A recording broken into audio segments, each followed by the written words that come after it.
Bonsoir tout le monde.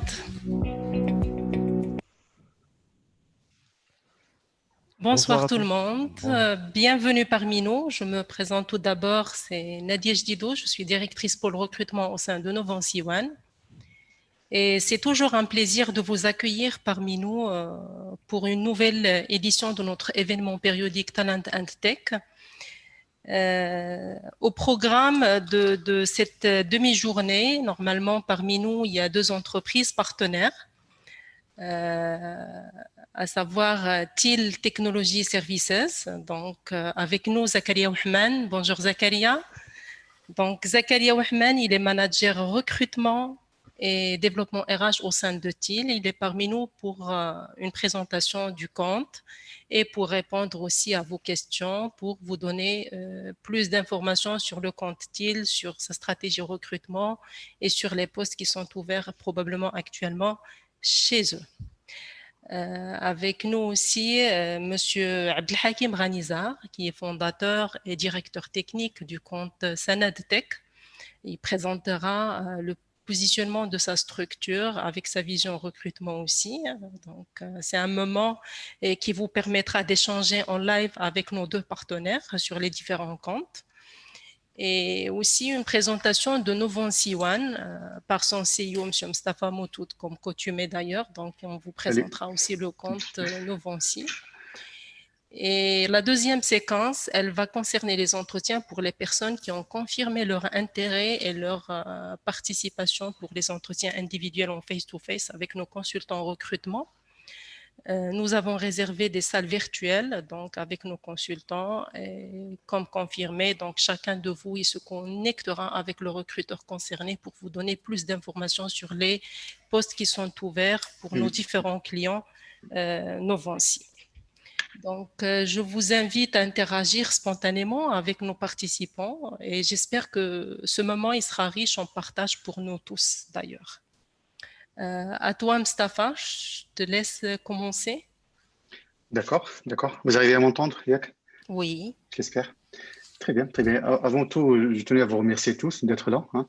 Je vois le nombre, mais qui est là. Donc, en tout cas, l'important, c'est plus qu'on puisse entendre nos partenaires. Zakaria, bienvenue avec nous. Encore une fois, très heureux. Je pensais qu'on a un petit souci de son, peut-être que là, on va régler ça. On ne t'entend pas. Et puis, Hakim Ranizar qui doit nous rejoindre. Vous savez que fin de la période a dit, plutôt mercredi à cette heure-là, c'est plus des contraintes parentales de gérer les enfants, sortie d'école, entrée d'école et aidant. Donc, il va nous rejoindre très, très rapidement. Dès que tu es là, Hakim, juste fais-moi signe, si tu es là, juste fais-moi signe et puis on t'intègre, on fait le panel. Il y a les participants. Sur la partie, sur les entretiens, effectivement, Adam a dit, on a explosé le nombre de demandes d'entretien. On a reçu des candidatures qui sont très intéressantes même, sur les différents postes qui sont ouverts actuellement, qui sont prioritaires. Donc, on s'excuse pour les personnes qu'on n'a pas pu planifier pour cette édition. Vraiment désolé pour ça. D'abord, on avait prévu initialement 6 salles. Déjà, vous pouvez comprendre que les entretiens en mode speed hiring durent en tout cas maximum 15 minutes par entretien. Chaque salle virtuelle a été préparée, les personnes ont été contactées, on a analysé les CV, etc. Le parcours, on a déjà partagé sur le site web pour mieux comprendre l'enchaînement des actions. Mais on est vraiment désolé de ne pas pouvoir planifier tout le monde pour cette session-là. Mais j'espère que, en tout cas, continuez à nous transmettre vos CV. On va les analyser au regard des postes qui sont ouverts, que ce soit pour les postes qui sont ouverts en interne pour d'autres clients, mais également pour TIL ici présente. Principalement, je pense que Zachary va parler de ça tout à l'heure, peut-être autour du sujet qui sont du SAP. Voilà, très bien. Donc, pour ceux qui ne me connaissent pas, en tout cas, je m'appelle Mustafa Moutout, je suis fondateur et CEO de Novancy One. Je vais prendre quelques petites minutes. Je vais essayer d'être rapide dans ma présentation, mais l'idée, c'est pour ceux qui ne qui connaissent pas assez Novancy, qu'ils puissent nous connaître de mieux. Alors, Novancy One, j'adore toujours partager les images d'équipe et photos de l'équipe parce que c'est ce qui crée la particularité de Novancy, c'est les équipes qui composent, qui portent cette aventure au quotidien.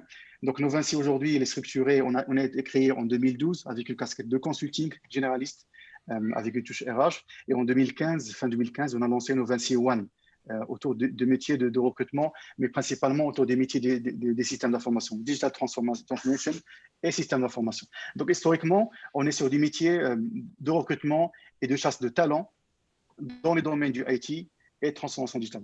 J'insiste vraiment dessus. Nous ne sommes pas un cabinet généraliste. Il y a d'autres cabinets qui sont très à l'aise à gérer d'autres métiers. Là, on voudrait être un champion national dans le recrutement de profils IT et transformation digitale. Et vraiment, toutes nos actions tournent autour de ça et on voudrait garder cet ADN et cette touche.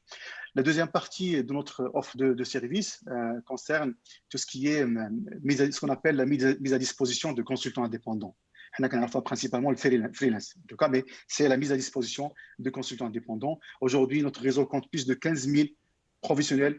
Nous avons beaucoup de plaisir à interagir avec eux au quotidien et à leur proposer les meilleures opportunités, l'équilibre du marché, principalement au marché local. Il y a quelques pistes à l'international, mais principalement sur le marché marocain.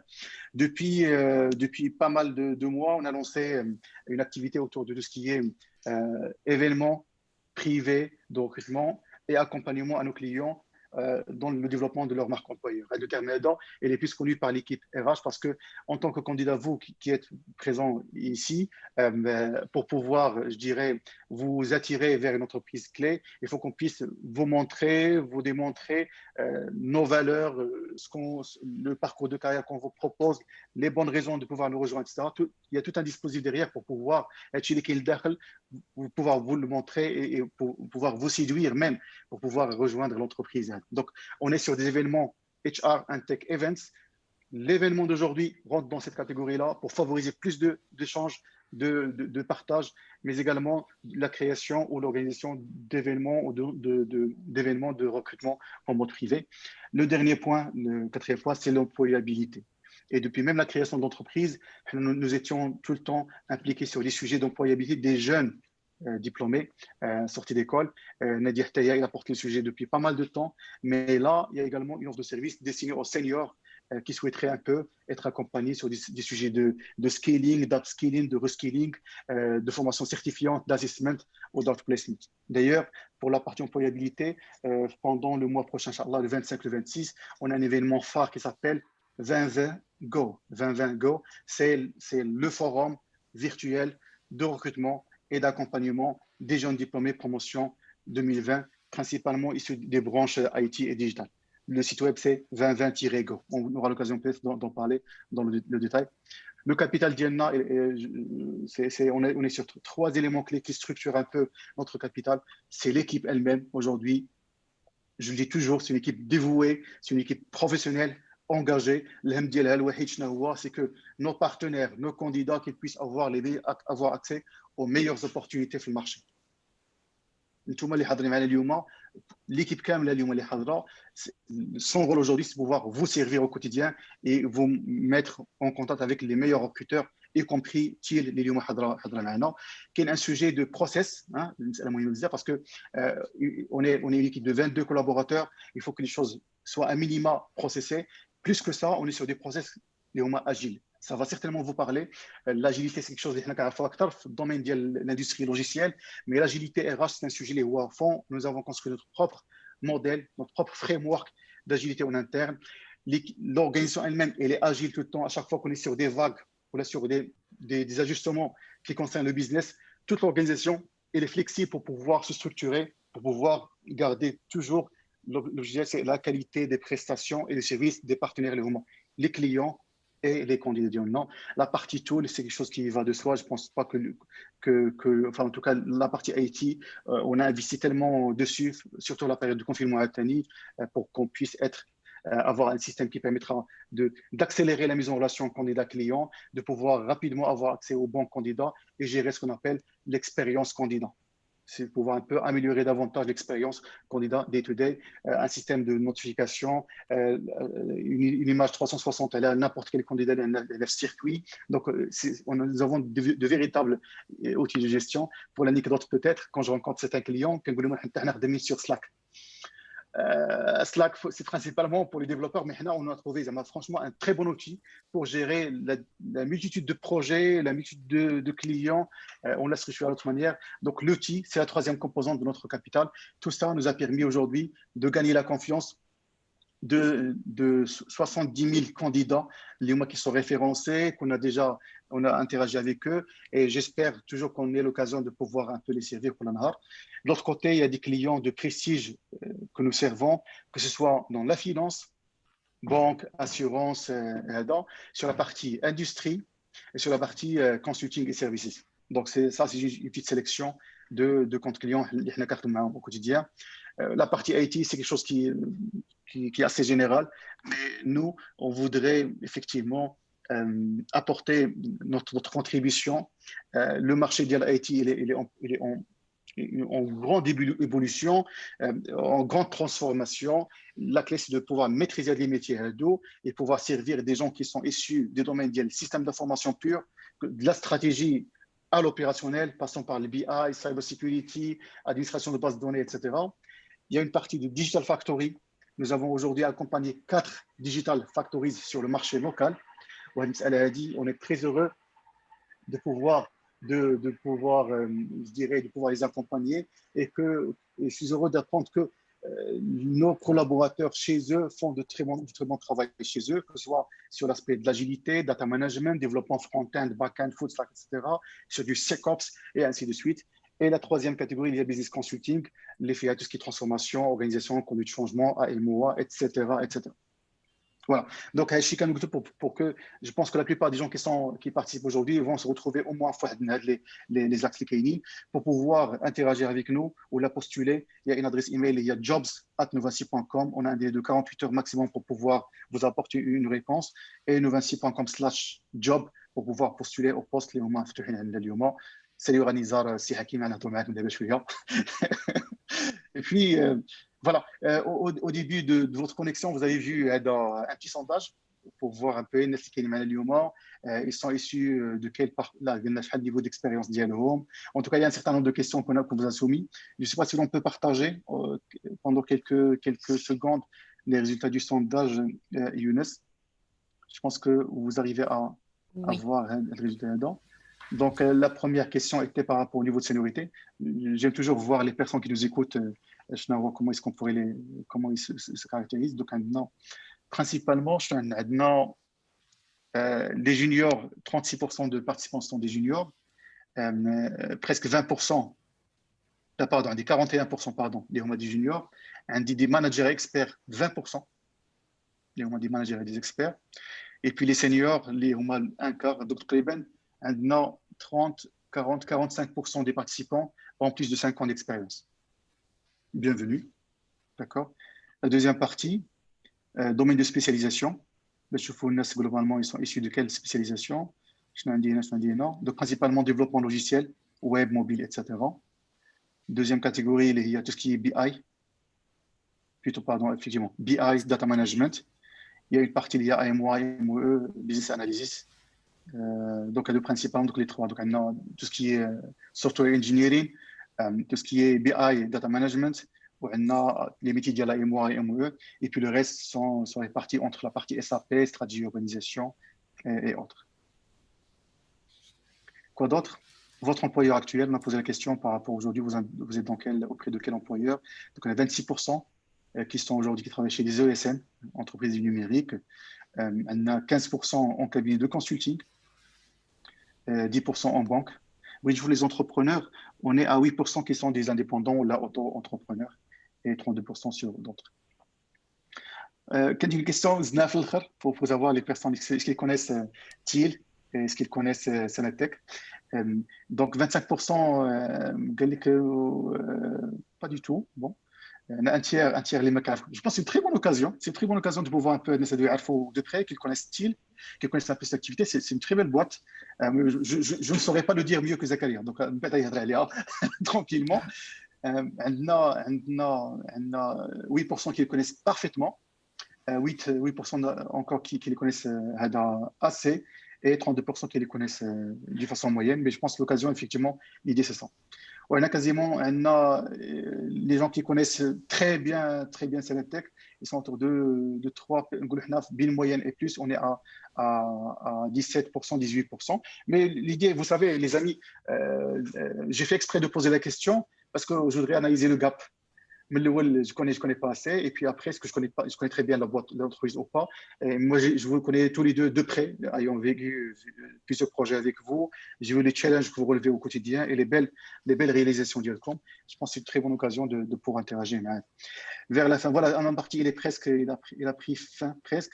Ma demande, c'est que, s'il vous plaît, au cours de la présentation, posez vos questions. Il y a un chatter, il faut que ce soit interactif et que vers la deuxième partie, qu'on puisse se réserver le temps d'interagir et de répondre à vos questions. Merci Zakaria, encore une fois, de ta participation maintenant, d'avoir réservé du temps pour qu'on puisse interagir. كذلك سي عبد الحكيم مرحبا بك مرة أخرى et très heureux de t'avoir parmi nous et merci d'avoir j'ai vu les contraintes des Zakaria a de fortes contraintes mais il s'est libéré quand même pour nous rejoindre. Voilà, Nadia, je te laisse la parole pour gérer la suite. Merci à vous. Ben, je laisse directement Zakaria entamer sa partie. Très bien, très très bien. Bon, écoutez, Merci Zakaria. bonjour à tous et bonjour à toutes.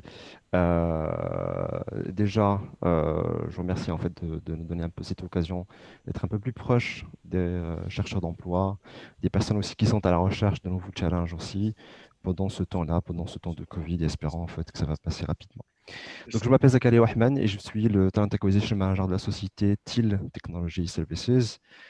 Pour ceux qui connaissent un petit peu TIL, on va aller un peu dans le détail. Pour ceux qui ne connaissent pas, ça va être un peu l'occasion de découvrir un peu de très près qu'est-ce que c'est que TIL, c'est quoi sa mission, quels sont ses projets, ses BU, et ainsi de suite. Donc, teal, grosso modo, en fait, le mot en soi, c'est la couleur. C'est une couleur vert canard.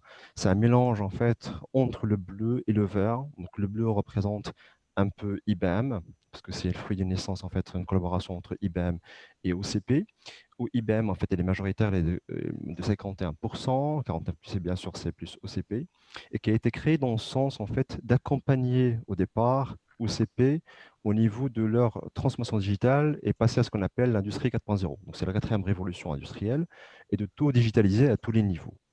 Et que depuis je veux dire, le 21 décembre 2017, TIL a été mandaté sur plusieurs niveaux. Donc, je peux dire ça, c'est la première société où j'ai travaillé qui peut accompagner en fait un projet end-to-end, depuis la partie infrastructure système, puis aussi à la partie build, et même après le déploiement, quand on parle aussi de la partie AMS, Application Management Services, ou tout ce qui est TMA.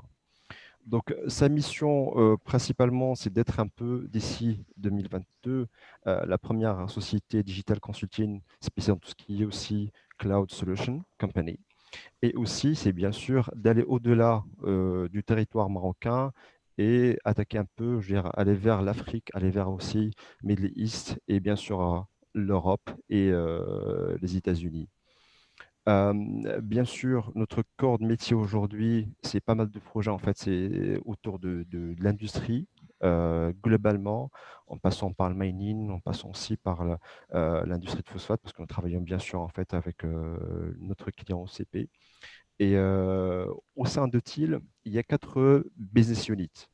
Alors, comme j'ai dit au départ, il y a une business unit qui s'appelle Data Center, mais qui est plus spécialisée dans tout ce qui est infrastructure système.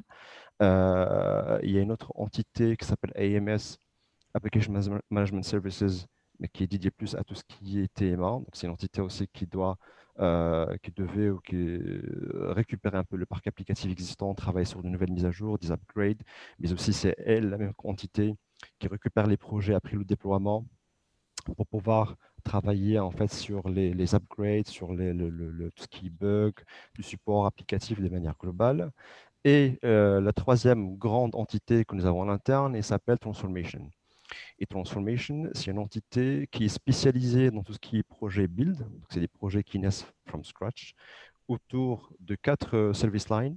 Il y a une service line qui s'appelle chez nous en fait Data ou Digital Garage, qui est plus spécialisée dans tout ce qui est web, développement, mobile et tout ce qui est design thinking, qui est aussi concentré sur l'expérience utilisateur, ce qu'on appelle aujourd'hui en fait user experience ou CX strategist ou tout ce qui est customer experience strategist.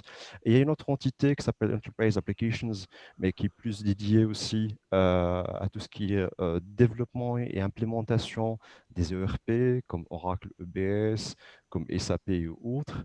Il y a notre service line également spécialisée dans tout ce qui est informatique industrielle et on parle aussi de tout ce qui est IoT, Internet of Things.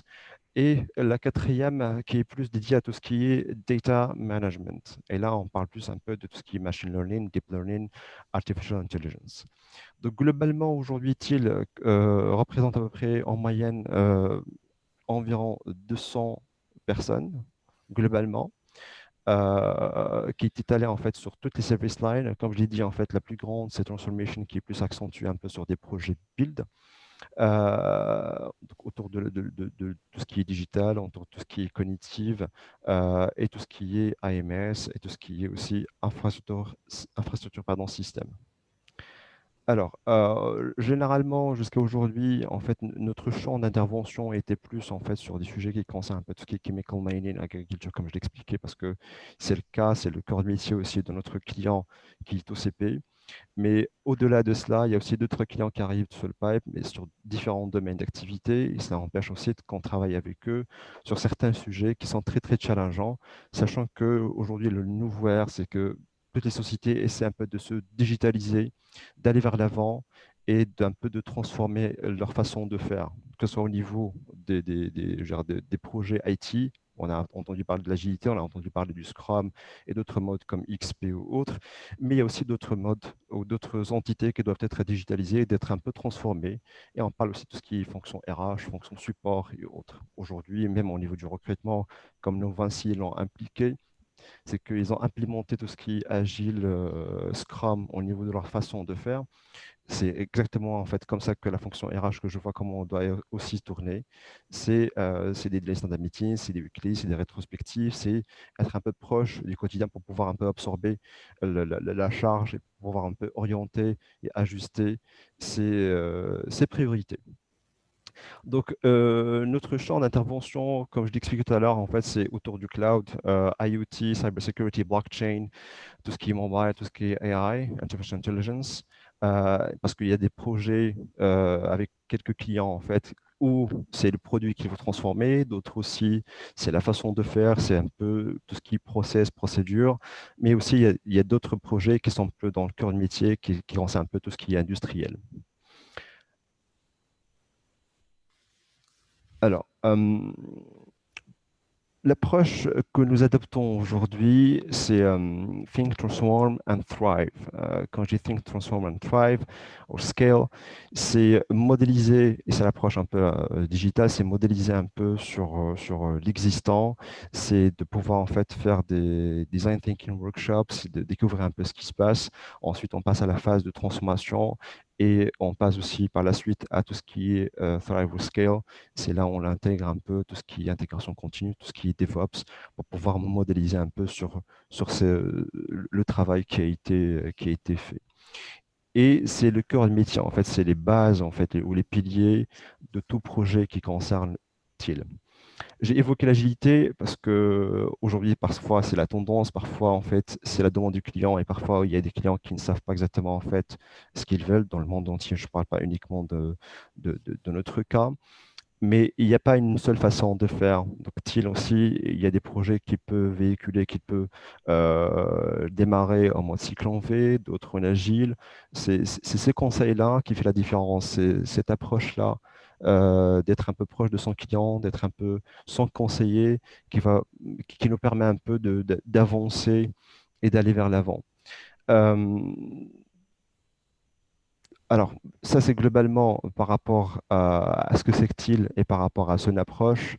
Aujourd'hui, si on est 200 et que jusqu'à aujourd'hui, c'est vrai que nous travaillons avec OCP, c'est pour la simple raison que tout le monde sait ce que c'est qu'OCP. C'est une grande société, il y a des champs qui sont énormes et 200 personnes et on est encore en train de recruter pour pouvoir un peu absorber toute la charge que nous avons au niveau de ces projets. Il y a d'autres projets qui naissent, d'autres aussi qui ont été déployés. Et le projet actuel dont je voulais vous parler aujourd'hui, qui consiste à une implémentation en fait d'un ERP qui s'appelle S4HANA, qui est démarré en décembre 2019 et jusqu'à aujourd'hui en fait, et on vient de finir la phase de design des blueprints, tout ce qui est fonctionnel. Et c'est un projet qui est assez énorme, qui est assez grand parce qu'il va couvrir un peu tous les chantiers industriels et vraiment toutes les fonctions support et qui est étalé uniquement sur la phase de build sur 3 ans. Et après, bien sûr, elle va basculer en mode TMA, en tout ce qui est AMS. Et bien sûr, c'est il qui va s'en occuper après. Donc, 3 ans, c'est un projet qui est assez énorme chez nous. Il est piloté conjointement avec IBM. Je ne sais pas si vous avez remarqué ou pas.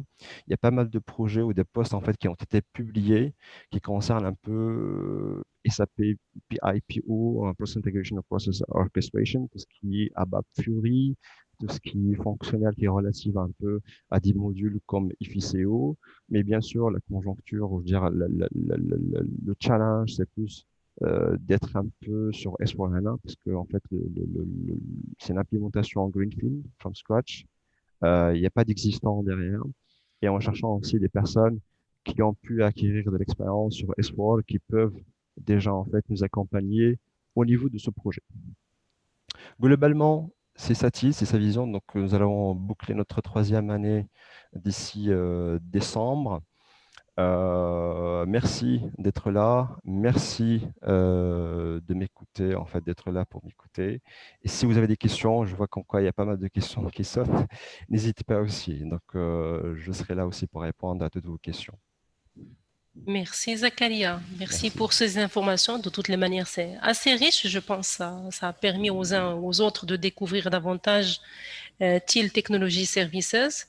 Ben, il y aura certainement d'autres questions. Donc, on donne la main à Hakim Ranizar et on revient, Mustafa, en même temps sur les questions. Bonjour Hakim. Ça marche, ça marche. Si tu peux juste activer le son, Hakim, s'il te plaît. Oui. Voilà.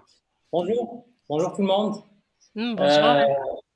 Merci pour cette excellente initiative et pour cette occasion que vous m'avez donnée pour être à la rencontre des chercheurs d'emploi et aussi des chercheurs de nouveaux challenges et d'opportunités.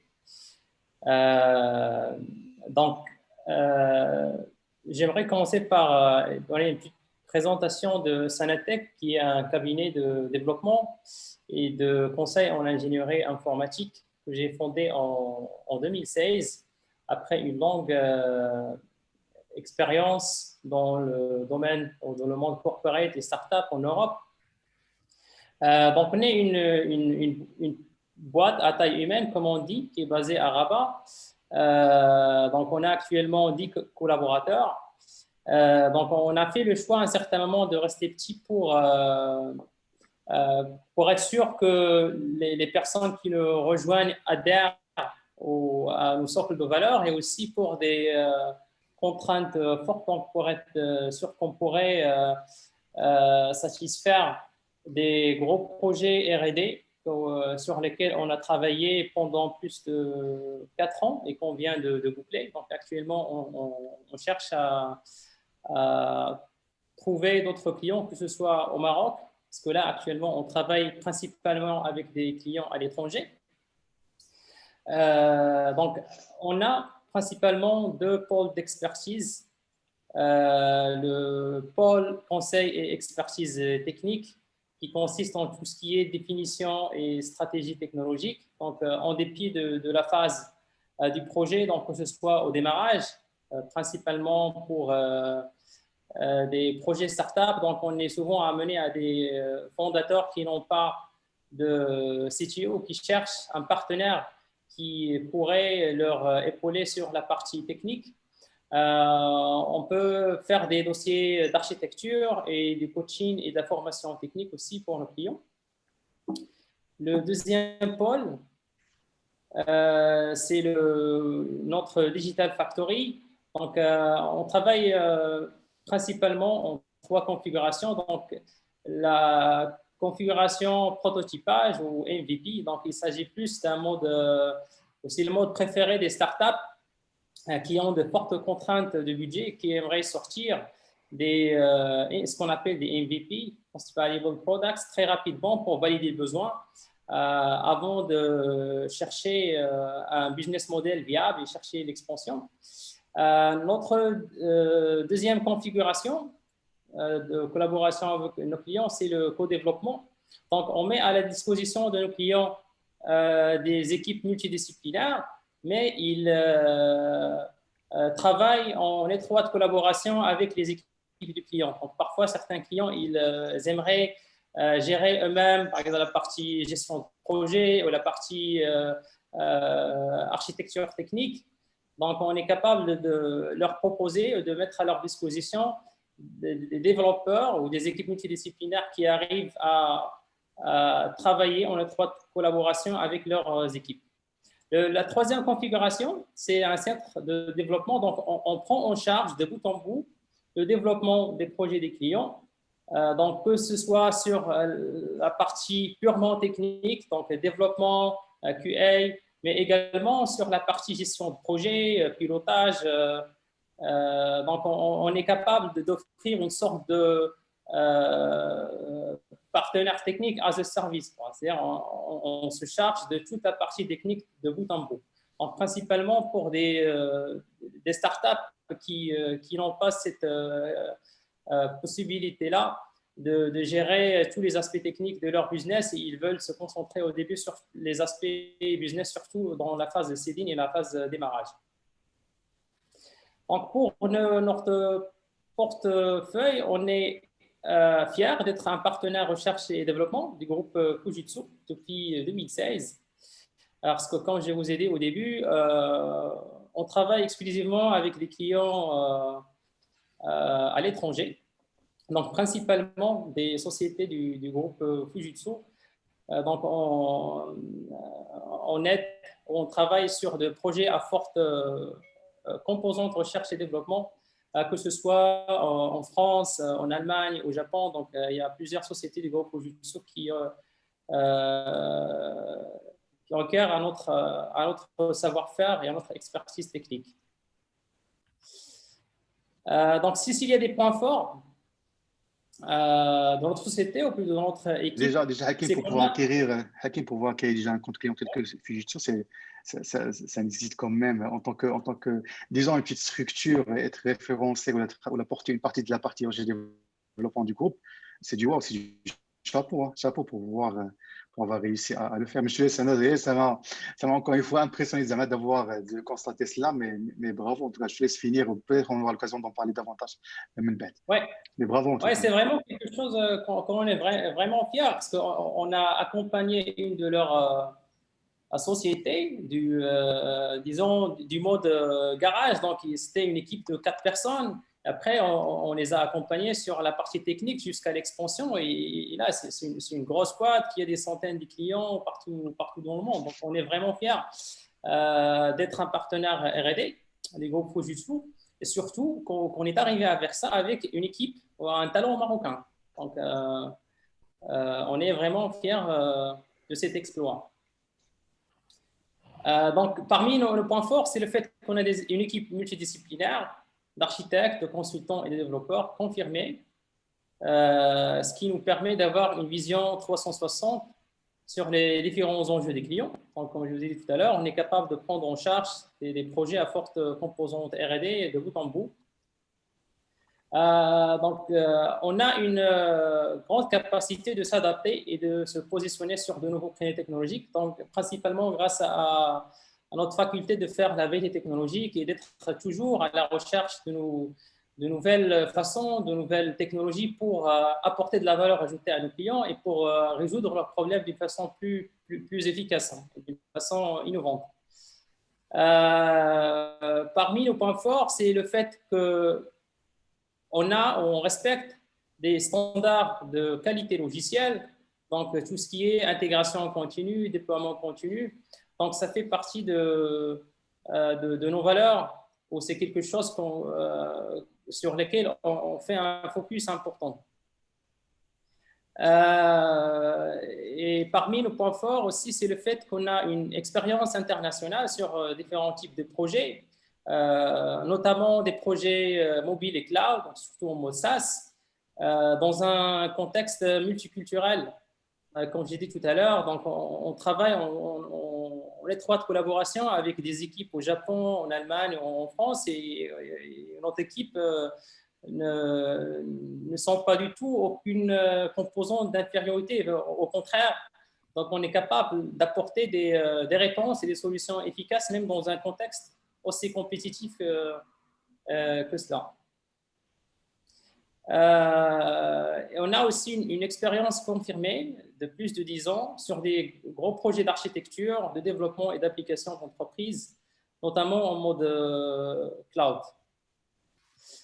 Donc, parmi nos réalisations, un studio qui permet aux clients de Fujitsu de créer des applications d'entreprise d'une façon graphique, sans connaissance technique particulière. Donc, c'est un outil WYSIWYG, what you see is what you get, qui permet aux entreprises de créer des applications graphiques, de les sauvegarder sur le cloud et de les exécuter sur le cloud d'une façon instantanée. Donc, ça permet de réduire le coût et la durée de réalisation de projets R&D de quelques mois à quelques jours, voire quelques semaines. Donc, c'est un environnement full intégré donc qui permet de créer des applications qui sont capables de s'intégrer facilement avec d'autres systèmes hétérogènes, que ce soit des systèmes SAP ou autres, et qui permet à répondre à des problématiques métiers d'une façon très rapide et efficace. Donc, l'autre composante de ce système-là est ce qu'on appelle un process modeler. Donc, c'est un module de gestion de BPMN, du Business Process Management, pour créer des process métiers et les exécuter sur le cloud. On a participé, on l'a pris en charge de bout en bout. Donc, c'est un système qui est en production actuellement et qui est utilisé par des centaines de clients partout dans le monde.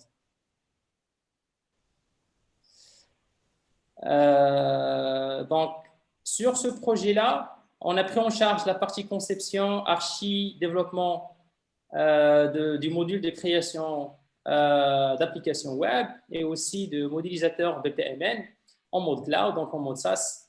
Les clients n'ont besoin que d'un navigateur pour utiliser cette solution-là.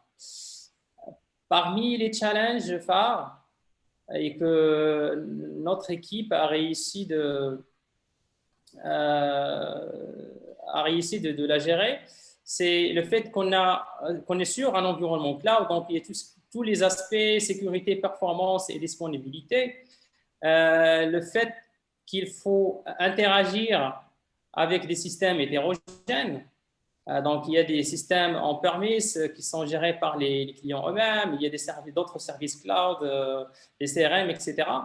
Donc, ça, c'était un peu challengeant de gérer cette partie-là. Il y a la partie aussi support des navigateurs. Il y a des grosses corporates qui ont des politiques un peu strictes par rapport aux navigateurs que leurs utilisateurs peuvent utiliser. Et aussi la partie refonte d'architecture parce qu'il y avait des parties de la plateforme ou de l'archi du client qu'il fallait un petit peu moderniser.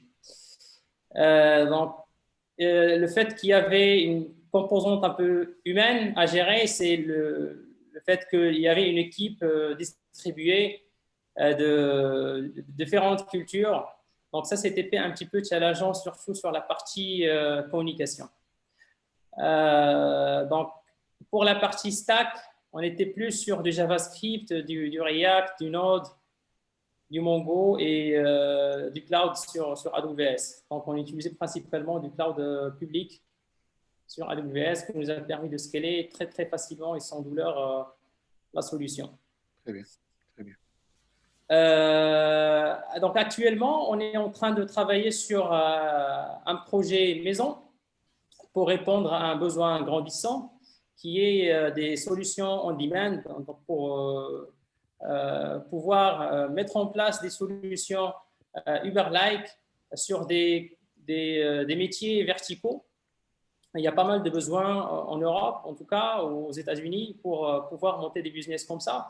Donc, on a mis en place une technologie end-to-end pour pouvoir bootstrapper très, très rapidement une solution on demand en quelques jours.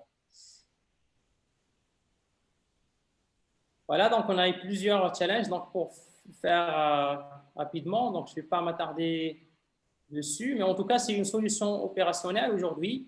On est à la phase de la recherche des early adapters, des premiers clients. Voilà, donc sur la partie expertise, Sur la partie web, on est plutôt sur le front, TypeScript, JavaScript, React, Angular et Vue. Sur la backend, historiquement, on avait fait du J2E, mais là, on commence de plus en plus à utiliser du Node.js écrit en TypeScript côté serveur. Sur la partie mobile, on est capable de développer des applications natives en Android, iOS, mais aussi faire du cross-platform avec des React Native ou des applications hybrides avec la techno Progressive Web Apps. On est capable aussi de répondre à des besoins des clients sur la partie desktop en utilisant la techno Electron.js et sur la partie cloud. Donc, on utilise principalement du cloud public, des AWS et du Google Cloud aussi. Donc, on est toujours ou constamment à la recherche de nouveaux talents pour nous rejoindre. On a un ADN qu'on essaye d'être sûr que les candidats peuvent adhérer à notre ADN pour pouvoir rejoindre Sanatech. Donc, principalement, une grande passion pour la tech. Donc, être toujours à la recherche de nouvelles solutions, de nouvelles méthodologies techniques pour résoudre efficacement les problématiques de nos clients. On est vraiment passionné par l'impact que la technologie a sur la vie des gens d'une façon plus générale. On cherche des personnes qui essayent toujours d'apprendre et d'améliorer leur boîte à outils.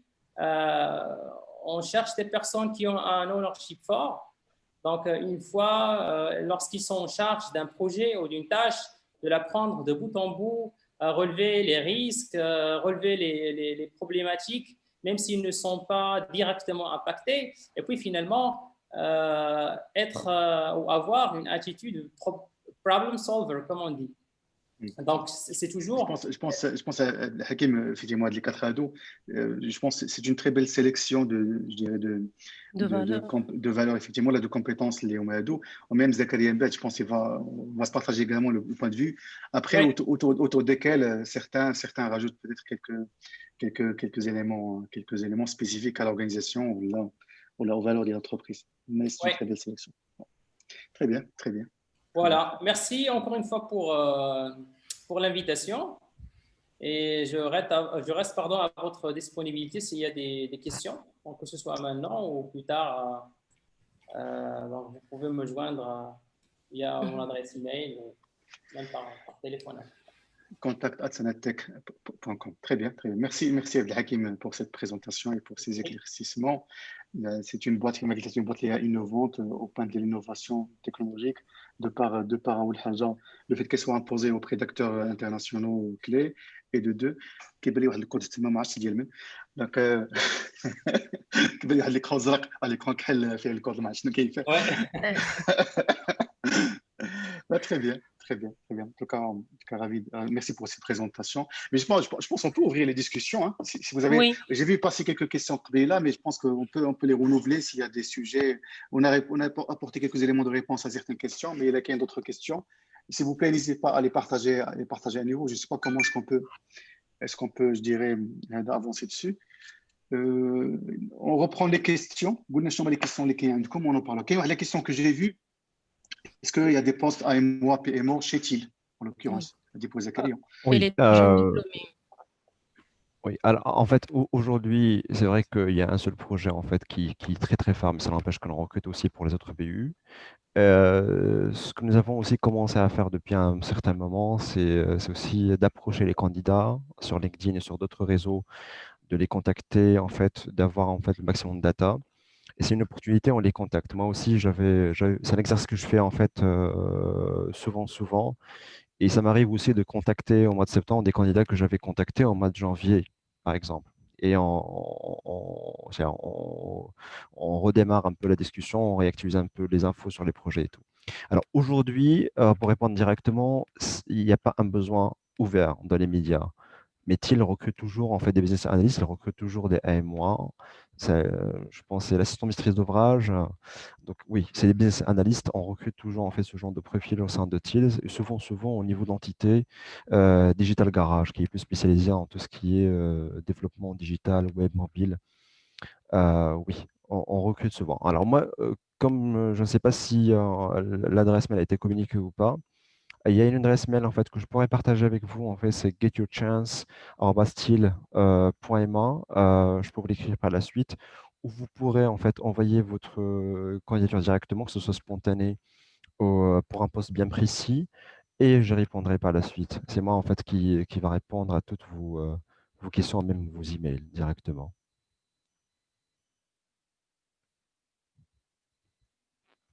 Je ne sais pas s'il y a d'autres questions aussi dans ce sens.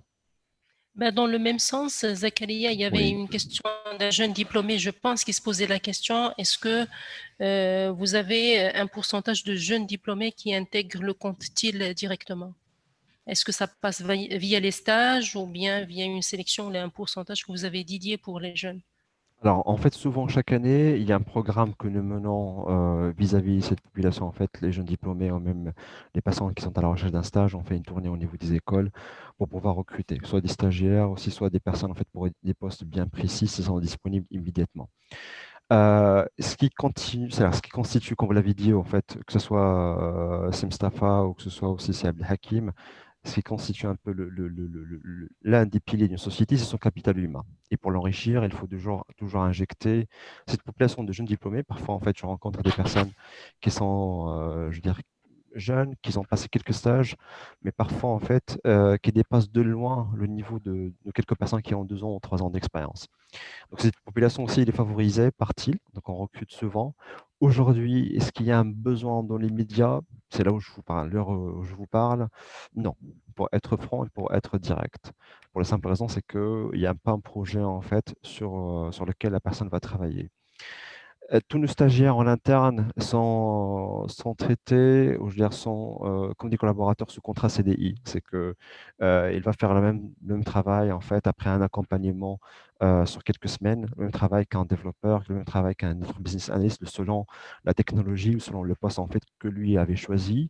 Il est accompagné aussi par des personnes en interne qui sont plus seniors où on fait, bon, il y a deux approches. Il y a l'approche, ce qu'on appelle l'approche vicariante, où la personne, il voit comment d'autres personnes agissent, comment ils font et apprend. Donc, c'est une approche aussi qui a été testée, qui a été aussi observée chez les enfants, où le deuxième, en fait, deuxième enfant, il apprend directement du premier et évite les échecs.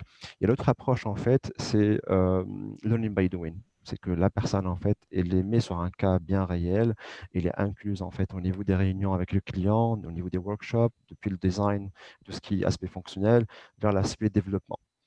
Et ce qui fait le résultat de cette injection, de ce recrutement en fait, de ces stagiaires et de ces jeunes diplômés, c'est qu'après un certain moment, ils sont recrutés sous contrat CDI.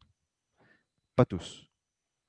Les meilleurs, bien sûr. En fait, chaque semaine, il y a mon collègue en interne au niveau des RH qui est plus responsable de tout ce qui est recrutement des stagiaires, qui les suit chaque semaine par rapport à des thématiques hors la thématique, en fait, qui ont été définies sur les projets sur lesquels ils travaillent, mais c'est d'autres thématiques qui ont été choisies avec eux pour pouvoir, en fait, les accompagner au niveau de leur propre développement personnel. Donc, c'est des réunions en fait que cette personne-là en fait fait avec eux chaque semaine pour pouvoir en fait voir l'état d'avancement. Et après, il y a un assessment qui est fait par la RH, mais aussi par le business en fait, par les opérationnels, pour pouvoir en fait donner une note à cette personne-là. Et c'est cette note en fait, elle est positive. À ce moment-là, elle est bien sûr, on lui offre un CDI directement. Mhm. Très bien, donc Sabah qui repose la question, est-ce que TIL intègre l'offre IBM Cognos Analytique? Donc ça c'est la partie technique, je pense. Alors, oui, je vais aller un peu de manière un peu générale, hein, parce qu'il y a Mm. pas mal de personnes, c'est pas uniquement en fait les solutions de IBM, il y a pas mal de personnes quand ils entendent comme quoi TIL, c'est joint venture entre IBM et OCP, ils ont tendance comme quoi TIL va plus un peu favoriser les solutions de IBM. Oui et non. Oui, on juge comme quoi c'est la bonne solution pour le client.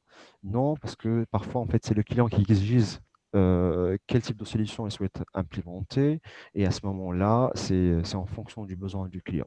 Mais comme je l'ai dit au départ, en fait, c'est que notre métier, d'abord, en fait, c'est de conseiller, laisser le choix au client. Donc, s'il ne sait pas exactement en fait, ce qu'il veut. Et après, c'est à lui de décider exactement c'est quelle solution qu'il souhaite implémenter.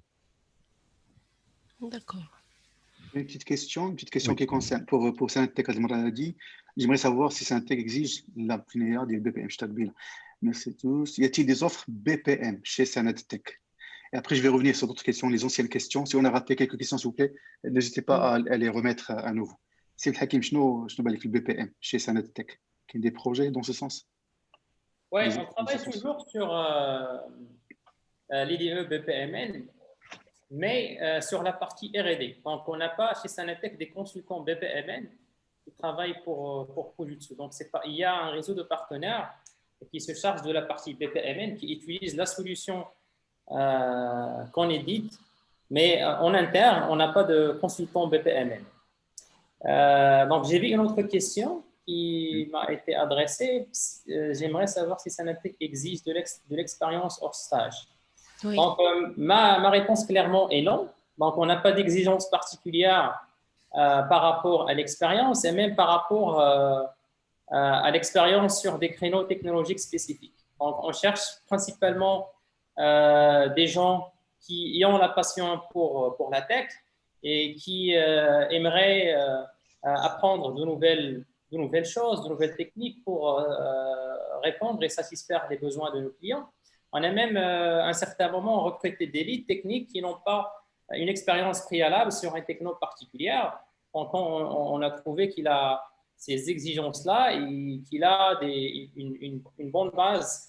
Donc, ce n'est pas un prérequis pour rejoindre Syntec. Mais si j'ai un conseil à donner aux juniors, si vous me permettez, Nadia et Moustapha, bien sûr, c'est d'essayer de se démarquer. Parce que là, on reçoit des dizaines, peut-être des centaines de CV et d'emails, et c'est difficile d'identifier rapidement le bon du mauvais. Donc, il faut toujours essayer de se démarquer, de chercher, de sortir du lot en travaillant sur des projets personnels, de travailler son compte GitHub. Donc, si vous avez travaillé sur des projets personnels, les mettre sur GitHub, en parler sur votre LinkedIn. Et je pense que nos Vinci ont des sessions pour aider les juniors à trouver facilement du travail et de s'intégrer dans le marché du travail. Donc, si j'ai vraiment un conseil à donner aux juniors aujourd'hui et aux personnes qui cherchent leur première expérience professionnelle, c'est d'innover pour se démarquer, pour se montrer aux recruteurs que vous avez vraiment un X-factor, vous avez quelque chose de particulier par rapport à toutes les demandes que les recruteurs reçoivent chaque jour. D'accord. Merci Abdel Hakim, merci. Je voudrais apporter un petit commentaire sur trois questions, et je vais vous poser la même question simplement. Est-ce que, voilà, ça concerne plutôt les profils qui sont basés à l'étranger?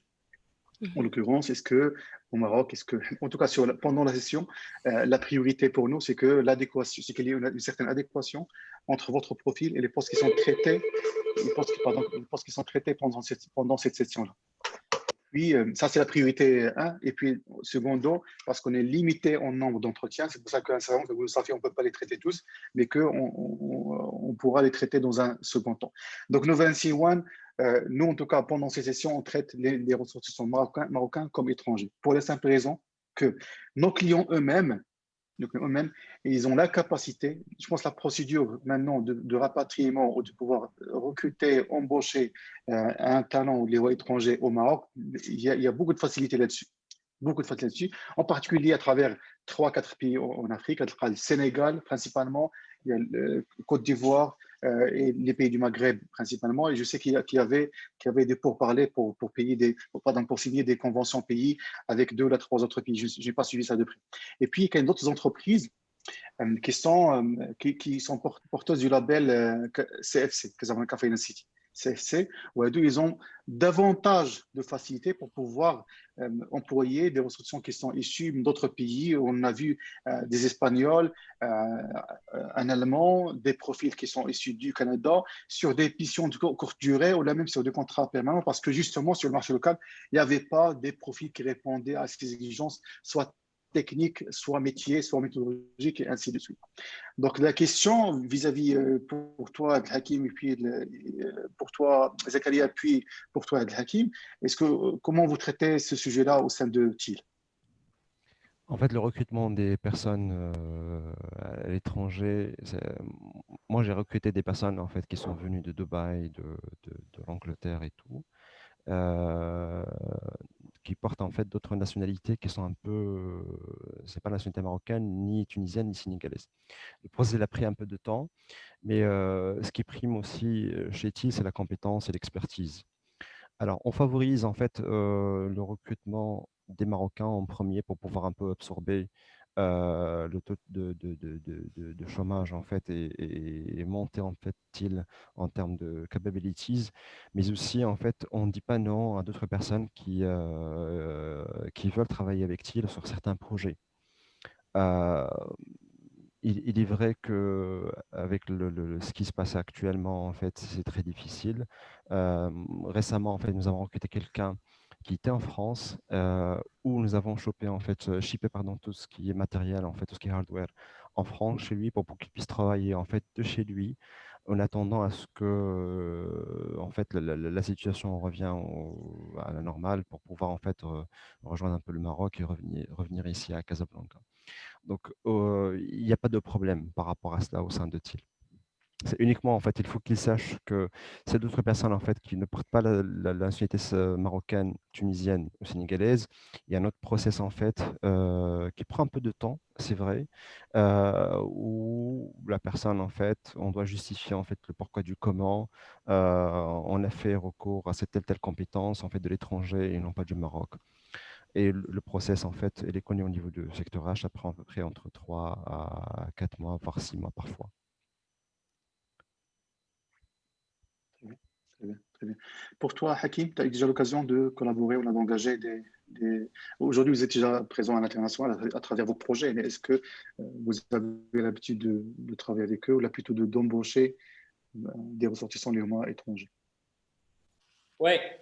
Donc, actuellement, on favorise les compétences marocaines. Donc, jusqu'à maintenant, on n'a pas été amené à aller chercher des compétences à l'étranger. Au contraire, on avait des collaborateurs qui ont fait le choix à un certain moment de s'expatrier et on était capable de les garder, même s'ils ont fait ce choix-là pour des raisons personnelles.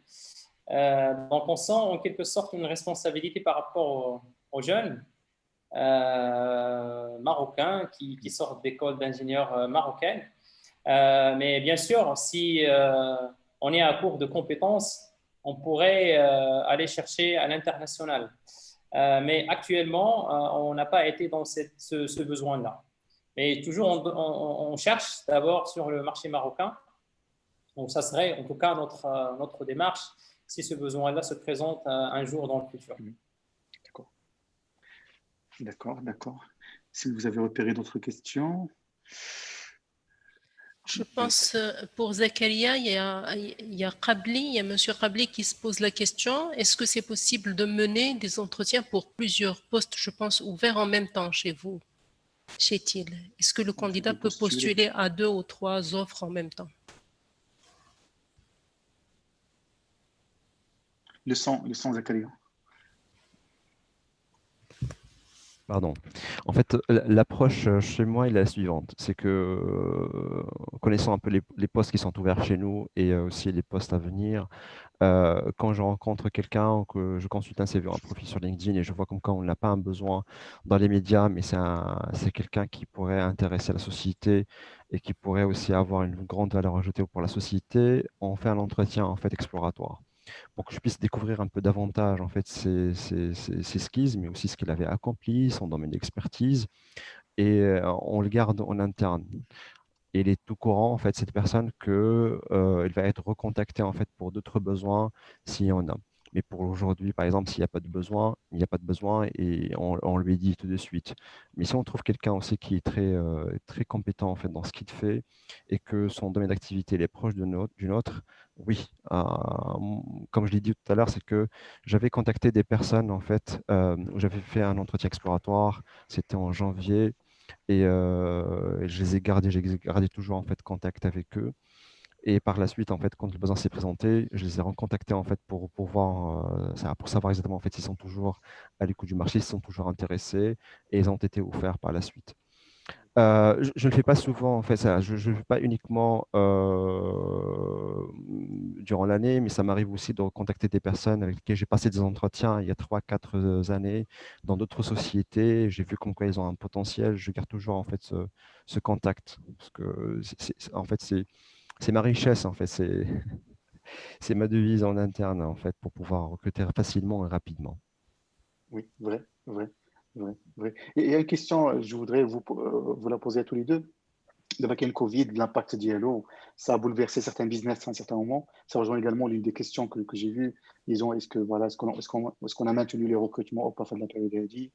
Est-ce que effectivement, est-ce qu'on peut changer de poste et vous rejoindre, sachant que le marché il est incertain, ce genre de truc. Mais comment, brièvement, comment est-ce que on peut se donner jusqu'à 7 minutes à peu près, encore 7 minutes ensemble, euh, juste des réactions au sujet de comment est-ce que vous avez vécu ou là vous avez pu assurer la continuité des services et de l'activité pendant cette période-là. Je ne sais pas si c'est Abdelhakim il voulait commencer, mais je peux répondre rapidement. Euh, En fait, par rapport à TIL et par rapport au Covid, c'est vrai que c'est une crise qui a touché pas mal de business. Il y a des business qui ont fermé. Il y a des business, en fait, des sociétés qui étaient amenées, en fait, à envoyer leur personnel. Euh, Comment TIL peut survivre? C'est que TIL, déjà, en fait, il a deux parents. Il a IBM, il a aussi OCP, de un. De deux, et il a pas mal de projets et que on essaie un peu de driver, de reskiller aussi nos compétences en interne parce que sur un projet, par exemple, s'il y a un projet unique, il y a pas mal de personnes en fait qui ont déjà terminé d'autres projets. Qui sont intéressés aussi par d'autres projets, on essaie un peu de les reskiller, on essaie un peu de les former, de les upskiller en fait sur d'autres technologies s'ils le souhaitent, pour pouvoir en fait travailler sur ces projets-là. De un. De deux, c'est qu'on n'arrête pas aussi de prospecter et d'aller vers d'autres clients, que ce soit locaux ou internationaux. Et par rapport à la question que le marché aujourd'hui il est incertain, le marché n'était jamais certain. On ne peut pas prévoir en fait même ce qui va se passer demain ou dans le mois prochain. Si moi je saisis une bonne opportunité aujourd'hui et que je vois comme quoi je vais exceller, je vais aller vers l'avant, je la saisis aujourd'hui. Le destin, en fait, personne ne peut prévoir en fait ce qui va se passer après. Et c'est le cas, je pense, pour tout le monde, parce qu'il y a pas mal de personnes en fait qui ont, ceux qui ont choisi déjà de nous rejoindre il y a quelques mois. Ils étaient un peu hésitants par rapport à cela parce que la conjoncture actuelle fait que s'il y a quelqu'un en fait qui sur un poste, il essaie un peu de s'accrocher à cette chaise, à ce poste-là, pour pouvoir un peu subvenir un peu ses besoins. Mais sachez que rien n'est certain aujourd'hui et que quand je vois personnellement, quand je vois une opportunité en fait qui va être présentée, je saute dessus, que ce soit en interne ou en externe. De manière globale, en fait, rien n'est vraiment certain. Alors, juste, je vais répondre à une question, je pense, qui a été, parce que je suis resté toujours, en fait, au début, au top de ces questions. Est-ce que TIL a été touché par la crise du Covid? Est-ce qu'elle a diminué ses salaires primes? Alors, TIL, le Covid, en fait, c'est un effet un peu mondial. Mais est-ce que TIL, elle a essayé de diminuer les salaires des personnes? Non. En aucun cas, en fait, nous avons touché aux salaires, aux primes. En fait, les primes pour nous, c'est de manière annuelle. En fait, c'est à travers une évaluation annuelle aussi. Mais ce n'est pas le bon moment, en fait, pour les primes pour nous parce que c'est en mois de mars. Mais est-ce que nous avons diminué les salaires? Non, ça n'a pas été fait. Je ne pense pas que ça va être fait. Voilà. Je passe la parole à Siab Hakim. Je ne sais pas si oui, lui aussi, en fait, elle a un commentaire par rapport à ce point. Oui, merci. Alors moi, j'adhère à ce que vous avez dit ici, Zakaria, mais à un autre niveau. Il n'y a pas eu un impact sur l'activité de Sanatech. Au contraire, parce qu'on avait des contraintes projets fortes pour livrer des gros projets R&D qui étaient in progress depuis presque 4 années. Il y avait en quelque sorte un challenge sur la partie opérationnelle, donc pour switcher très rapidement d'un mode qui est basé sur le travail dans les locaux vers un mode full remote. Donc, on était un petit peu préparé à ce mode-là parce que il y avait déjà des collaborateurs en mode full remote depuis quelques mois. Donc, ce n'est pas une nouvelle politique qu'on a été forcé à adopter avec le Covid. On a juste l'adopter d'une façon plus généralisée. Donc, actuellement, on est toujours en mode full remote. Mais bien avant la Covid, on avait des collaborateurs qui travaillaient full remote de chez eux, surtout ceux qui ont fait le choix à un certain moment de s'expatrier.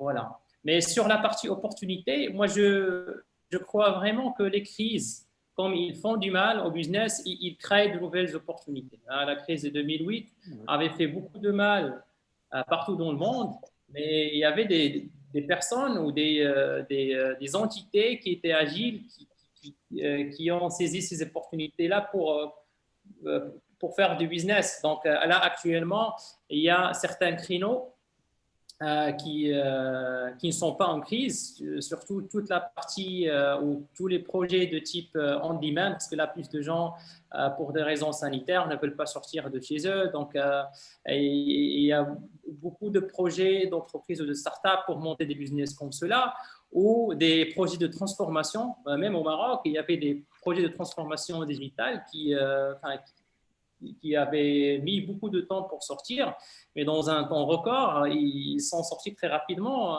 grâce au Covid. Donc, il y a même avec la crise, il y a de nouveaux projets de transformation qui nécessitent toujours de l'expertise verticale, que ce soit technique, métier, etc.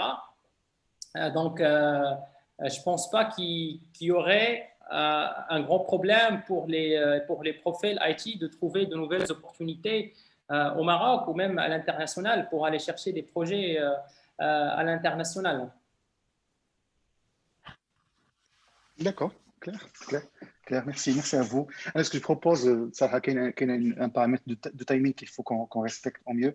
Je pense qu'il y aura d'autres occasions, mais je vous donne un petit tour de table. Un dernier mot peut-être pour Zakaria, pour Hakim, avant de clôturer et de finir l'atelier. Bien. Bah, écoutez, merci beaucoup encore une fois, mais juste avant de clôturer, c'est que aujourd'hui, ce qui fait la différence, c'est que on travaille sur de nouvelles technologies. On travaille en fait sur des technologies. Personnellement, en fait, d'après ça, depuis 5 ans que je suis sur le domaine des ESN, en arrivant chez TIL, je découvre en fait d'autres technologies que je n'ai jamais entendues. C'est des technologies nouvelles. Comme même moi, parfois, je n'arrive pas à trouver sur le marché local et parfois même je suis obligé d'aller en fait vers d'autres pays pour pouvoir en fait localiser ces potentiels-là, comme Xamarin, en fait le développement mobile sur Xamarin, comme des UX UI design, des CX strategists. Je suis en train de voir en fait tout ce qui est DevOps, Architect Cloud ou Enterprise Applications, Program Managers. Oui, c'est des profils que je cherchais depuis X temps, que je recrutais. Et que s'il y a des personnes en fait entre vous qui se sont intéressées, n'hésitez pas aussi à me contacter. Il y a l'adresse mail en fait. Oui, si on peut même la mettre sur le chatter. Je vais la mettre tout de suite en fait, qui s'appelle getyourchance@til.ma. Sinon, en fait, je suis en train de voir en même temps qu'il y a pas mal de personnes qui sont en train de me contacter sur sur LinkedIn. Je réponds souvent au LinkedIn, donc si jamais en fait je tarde à répondre par mail, c'est parce qu'un recruteur, il faut que vous le sachiez, il reçoit sur une journée à peu près 200 mails de contenu confondu entre les candidatures spontanées, entre les emails un peu de son quotidien, et aussi d'autres en fait pour des annonces ou autres. Donc ça parfois c'est difficile pour nous en fait de répondre directement. Sur LinkedIn, non, ce n'est pas le cas en fait. Sur LinkedIn, je peux répondre assez rapidement. Et si vous avez même des questions par rapport à des projets, par rapport à des métiers, volontairement, moi, je peux vous accompagner en fait dans ce sens pour pouvoir en fait donner plus d'informations, pas uniquement par rapport à TIL, mais par rapport aussi au parcours à suivre dans ce sens. Voilà, merci encore une fois d'être là. Merci aussi à Novency d'ouvrir un peu cette porte vis-à-vis les jeunes diplômés, vis-à-vis les chercheurs d'emploi. Et je reste toujours à votre disposition. Merci.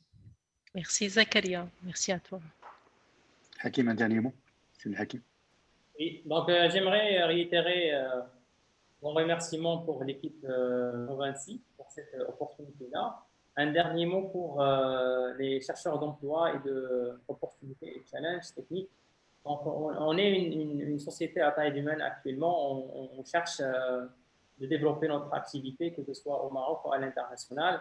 Donc, si vous pensez que vous adhérez à nos socles de valeurs que j'ai présentés tout à l'heure, une grande passion pour la tech, du ownership et avoir une attitude digital problem solver, vous pouvez me contacter, que ce soit sur LinkedIn ou via notre adresse email contact@sanatech. Donc, on cherche des profils techniques, un full stack et un manager technique qui est capable de gérer des projets avec des parties prenantes dans un contexte à l'international. Donc, si vous pensez que vous êtes a good fit, so if you think you are a good fit for those positions, please reach me out, drop me online. I will get back to you as soon as possible. And yeah, so we are working in an international context. So j'ai switché un petit peu en anglais parce que c'est vraiment notre quotidien. Donc j'ai fait mon mieux pour cette présentation pour la donner en français. Mais C'est un challenge donc, réussi, c'est un challenge réussi. Hakim. If you think you are a good fit, just drop me online on LinkedIn. I will try to reach you out as soon as I can. Thank you again for having me. Thank you so much. Thank you so much. Et peut-être un petit mot en ce qui me concerne, parce qu'effectivement, 50% presque des participants sont des profils les Roma seniors, 5 ans d'expérience et plus. Nous continuons à vous servir tous. L'événement est comme cabine, que vous soyez des juniors, confirmés, seniors et des managers. كاين البلاصه لكل واحد فيكم باش نقدروا نتعاملوا معكم كل نهار باش نقدروا نعاونوكم نخدموا معكم باش نلقاو زعما لي ميور opportunités sur le marché. Merci Atil اليوم pour sa présence. Merci à vous. Zakaria Wahman على الوقت ديالك وعلى la qualité de la présentation. Merci beaucoup. Merci également à Abdelhakim Ghalizar, CEO de Sanatech, pour ta présence et ta participation. J'espère qu'on aura l'occasion d'en parler. Mais Abdelhakim, quel est un sujet purement technique, on pourra en parler dans un atelier, les voies purement techniques sur l'architecture ou là, sur des tendances technologiques. On pourra partager le lien dialogue 2020-go.com. Donc, c'est un événement qui va décoller, Inch'Allah, on aura l'occasion d'aborder d'autres sujets, principalement les jeunes diplômés, mais les seniors, confirmés et managers, c'est un travail des candidats au quotidien. Je pense que les entretiens ont déjà, sont déjà planifiés et tout. Bon courage à tout le monde. Merci à toutes et à tous pour votre participation. Nadia, un dernier mot peut-être. Moi, je remercie toute l'équipe pour sa participation, pour toutes les personnes aussi qui nous ont rejoints durant ce webinaire. Donc, c'est toujours un plaisir. J'espère bientôt, Inch'Allah, qu'on aura l'occasion de revoir Zakaria et Abdelhakim sur des ateliers, probablement sur d'autres sujets, que ce soit technique, comme il a dit Mustafa pour Hakim, ou la RH, ou de l'ordre RH d'une manière générale avec toi, Zakaria. Et ce serait, Inch'Allah, un plaisir. Avec un grand plaisir. Avec un grand plaisir. Très bien. Merci à vous tous. Merci à vous tous, à toutes et à tous. Merci. À bientôt, Inch'Allah. Au revoir. Salut. Younes, si tu peux reprendre la vidéo. Salut.